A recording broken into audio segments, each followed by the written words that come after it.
Assalamualaikum warahmatullahi wabarakatuh. Kembali lagi bersama Andri Prasetyawan.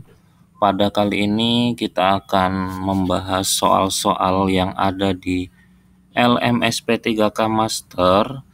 Nah, terutama untuk mapel PJOK. Kita akan bahas pada pembelajaran ke-8 yaitu tentang teori belajar Gegne. Oke, seperti apa soalnya? Kita lihat yuk dari nomor 1. Bagi pejuang P3K, alangkah baiknya yuk berikan dukungan pada channel ini untuk subscribe. Dan jangan lupa jika ini bermanfaat silahkan di-share ke media sosial kalian. Supaya ini dapat berguna bagi orang lain dan tidak hanya berhenti di Anda semua. Oke, kita lanjut nomor 1. Menunjukkan apakah gerakan siswa benar atau salah, meminta siswa untuk memberi masukan kinerja atau proses pembelajaran, menyarankan alternatif untuk mencapai hasil yang sama atau berbeda. Kegiatan guru di atas adalah contoh tindakan guru dalam langkah pembelajaran menurut Gegne, yaitu A. Memberikan umpan balik, B. Memberi bimbingan, C. Mengingat kembali pelajaran sebelumnya, D. Memberi panduan pembelajaran, dan E. Mendapatkan perhatian. Ya, kita lihat di sini satu persatu. Pada guru menunjukkan bahwa gerakan itu misalnya benar atau salah. Nah, kemudian si siswa diharapkan bisa memberikan masukan dari proses pembelajaran yang telah dilakukan. Dan intinya guru menyampaikan sesuatu, siswa membalas dengan sesuatu tentunya yang bagus. Kemudian disarankan untuk alternatifnya untuk mencapai hasil yang sama atau yang berbeda. Jadi hasilnya ini bisa sama, bisa beda, tapi ada mengarah ke proses yang satu, misalnya melakukan gerakan guling depan. Nah, jadi hal seperti itu tuh apa ya? Nah, di sini kalau memberikan umpan balik ini menurut saya benar ya. Jadi guru memberikan umpan, kemudian peserta didik memberikan balikan sebuah masukan kinerja tadi. Kalau memberikan bimbingan itu menurut saya kurang tepat ya, karena si guru tidak memberikan contoh, tapi di sini hanya mengoreksi saja. Kemudian yang C, mengingat kembali pelajaran sebelumnya, ini jelas bukan ya.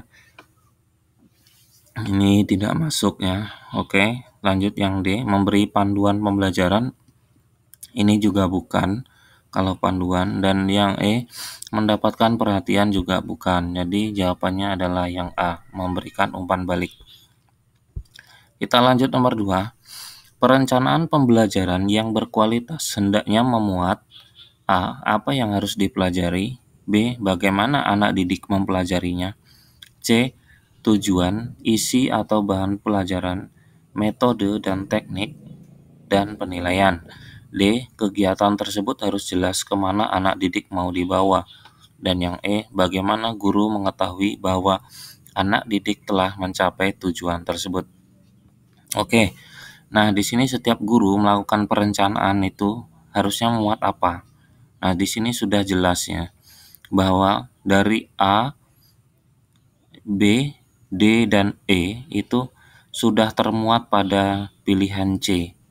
Ya, apa yang harus dipelajari, bagaimana anak didik mempelajarinya, kemudian kegiatan tersebut harus jelas kemana anak didik mau dibawa, dan bagaimana guru mengetahui anak didik telah mencapai tujuan tersebut. Itu semua sudah terdapat pada tujuan, isi, metode, teknik, dan penilaian. Jadi jawabannya kita kunci yang C.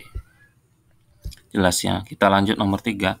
Proses pembelajaran penjas, olahraga, dan kesehatan sebagaimana pembelajaran yang mata pelajaran lainnya.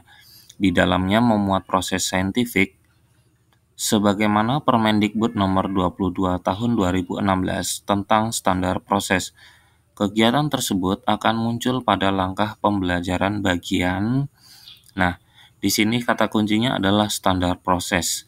Kalau Permendikbud nomor 22 itu memang yang mengatakan standar proses. Itu semua pada mata pelajaran lain juga sama, tidak hanya Penjas saja. Nah, ini langkah apa di bagian ini? Di bagian ini kita lihat A, pelaksanaan pembelajaran, B, pendahuluan dan inti pembelajaran, C, pendahuluan dan akhir pembelajaran, D, inti pembelajaran, dan yang E, apersepsi dan inti pembelajaran. Kita lihat, pelaksanaan pembelajaran itu berarti keseluruhannya, mulai dari pendahuluan, inti, dan akhir pembelajaran. Nah, yang B itu hanya pendahuluan dan inti, jadi akhirnya tidak ada. Yang C, pendahuluan dan akhir pembelajaran, yang intinya tidak ada. Yang D, inti. Yang E, apersepsi dan inti. Itu apersepsi ya pendahuluan ya, dan bagian dari pendahuluan itu apersepsi dan inti. Akhir pembelajaran tidak ada. Nah, di sini di Permendikbud nomor 22 itu yang dibahas adalah standar proses. Bagaimana sih proses pembelajaran itu? Bagaimana sebuah pembelajaran itu dilaksanakan dengan melihat dari rencana pelaksanaan pembelajaran atau RPP yang telah disusun atau pada bagian-bagiannya. Nah, pembelajaran dikatakan berhasil apabila ia telah melaksanakan bagian intinya dengan baik.